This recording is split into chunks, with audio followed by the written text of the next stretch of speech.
E aí, que tal? Tudo certo? Vou dar sequência aqui em mais um vídeo. O último eu comecei a falar do Nietzsche, da coisa dos sacerdotes, né? O Nietzsche é famoso por criticar o que a gente tem assim de senso comum das coisas. Então, uma coisa é tida como boa ou má, e isso é um consenso, assim, avaliando isso superficialmente, que lá no fundinho talvez não seja tão boa nem tão má assim, né? E uma delas é a culpa, né? Tem várias, né? O ressentimento, a culpa, as crenças, os hábitos, né? Então ele está sempre avaliando assim o que a gente tem por certo, que a gente não tem o costume de criticar. Era isso que o Nietzsche fazia.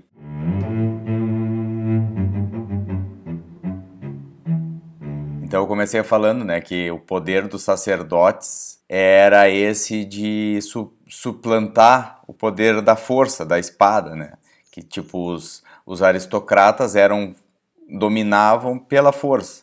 Não que hoje seja diferente, mas hoje também tem a palavra, tem a oratória, que começou nessa sacada, assim, né, nessa percepção dos supostos representantes de algo divino, né, que sempre o mundo acreditou no divino, que são os sacerdotes, independente de religião, né, que eles conquistaram esse poder. Então eu falei um pouquinho disso no vídeo passado, de as pessoas são tipo manipuladas a sentir as coisas pelo bem e pelo mal, e isso tem uma repercussão, né? E isso seria a culpa. Sempre eu faço esse disclaimer de perdoe quem acredita impassivelmente na religião, né? Quem realmente acredita assim que vieram normas de algo divino, que a gente segue essas leis, né? Tipo os mandamentos, uma coisa assim. Esses vídeos não são para para esse tipo de pessoa. Ou então, não tem problema acreditar, né? É legal também ouvir opiniões de quem avaliou isso e criticou de alguma forma, porque o que eu gosto de fazer é criticar a nossa forma normal de perceber as coisas, de sofrer com as coisas, né? Porque se a gente cria novos significados para os mesmos problemas com novos significados, daqui a pouco eles não são tão problemáticos assim, né? Então é só por isso, mas assim, quem sou eu para dizer que é assim ou é assado, né? Justamente é essa que é a questão. Não tem um certo, né? Mas é legal a gente avaliar e entender pensamentos que contradisseram assim essa conduta normal da gente pensar, né? Eu digo normal assim, que é o mais corriqueiro, né, no dia a dia, de conversas sociais, né, discursos sociais, assim, que não entra muito na profundidade da conversa, né. Um desses mecanismos inventados, assim, pelo homem, parece que até não foi inventado porque vários pensadores falam que a culpa é meio que introjetada na gente, assim. O sentimento de culpa, ele é constitutivo do ser humano. Assim. Tu é humano, tu tem culpa. O que...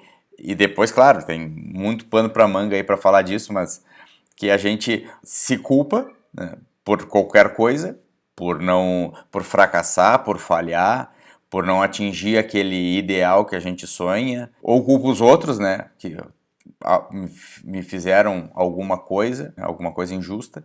Então a culpa ela tá sempre por aí. E a culpa ela vem sempre junto com o castigo, né? No momento que se tem culpa, a justiça, o direito, né, o direito formal, escrito, a Constituição, são feitos disso. É essa apropriação desses mecanismos de culpado e castigado. Né?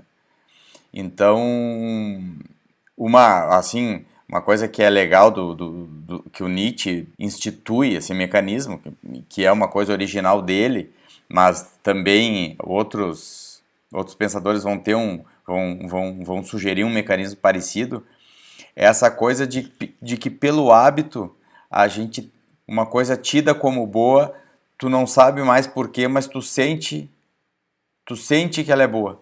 É como se tivesse um esquecimento do motivo real de por que ela é boa e fica só a sensação de boa. Ele dá exemplo do que da própria formação da moral, né? Que né, os aristocratas, quem detinha o poder no passado, que era mais pela força, não que hoje seja diferente, também protegiam suas, né, os seus povos, assim, os seus feudos, né, os seus plebeus. Então, sempre existiu essa distância, né? A gente sabe que é assim, isso aí a história demonstra todo dia, que os fortes, os poderosos, tinham responsabilidade pelos fracos, né? Então existia essa distância do forte, do bom, e do fraco, do ruim. Então, inclusive, da etimologia da palavra bom, vinda de coisa bélica, assim, de guerreiro. Ele dá assim uma origem da formação da palavra bom por bônus de donos, que donos vem de duelum, né, de duelo de luta. Então, né, é só para dar essa contribuição, assim, de que o bom não é aquela coisa só não egoísta, né, de uma atitude, de uma ação boa, mas sim ela é sentida como boa porque ela foi produzida ao longo né, das relações humanas, assim, ao longo da formação dos hábitos, dos costumes do ser humano e com essa diferença de força, né, de poder de uns sobre os outros. Então, uma coisa tida como boa no passado era tida como boa porque tinha um benefício para alguém, no sentido disso, o pobre fraco era protegido pelo forte poderoso. E isso ao longo do tempo foi ficando o bom, que a gente as coisas que são boas e as coisas que são ruins, né? E uma diferença assim do que é ruim e do que é mal, né? Que daí é um pouco mais complicado, né? Mas o, o, o ruim por isso, porque não tinha um benefício essa ação, foi tida como má por um ressentimento. Daí é uma coisa um pouco mais complicada que entra os sacerdotes na história, porque eles manipularam essas verdades, né, essas lógicas do bom e mal, do bom e do ruim, para assumir o poder e mesmo sendo fraco, né, mesmo o sacerdote não tendo o poder da espada, o poder da força, o poder do exército, ele, com o seu discurso, indicar um mal, né, definir o ruim como mal, e esse mal poder ser castigado. Então existe uma culpa, e essa culpa merecer castigo. Então, porque a complexidade da história aí, porque eu quero fazer isso em pouco tempo, né? E me perco sempre nas palavras, mas é isso, né? Um desvirtuamento do que era bom e mal no início das civilizações para o que é bom e mal ou bom e ruim agora, né? E a gente assume a culpa de alguma coisa e coloca esse sentimento como bom ou mal, porque a gente já tem a culpa. Mas o motivo da culpa, que é o que a gente está sentindo agora, é muitas vezes não necessariamente produtor de culpa, né? Então, sei lá, eu sinto culpa porque que eu fracassei, porque eu não consegui o trabalho que eu queria. E daí a gente se culpa por isso e precisa se castigar por isso. Mas a ação lá no início, ela não é nem boa nem má, né? Ela é ruim para ti porque tu estabeleceu um ideal, né, que não foi alcançado.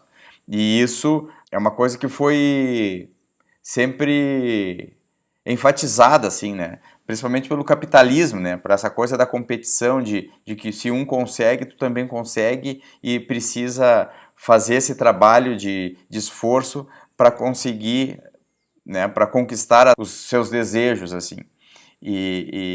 Então a gente sente culpa quando não consegue, mas na verdade esse sentimento de culpa é um sentimento natural nosso, que a gente simplesmente se apropria dele e às vezes se apropria de forma desnecessária, que a gente só sofre, né? E piora esse sentimento ruim por uma coisa que daqui a pouco não é tão importante assim, né?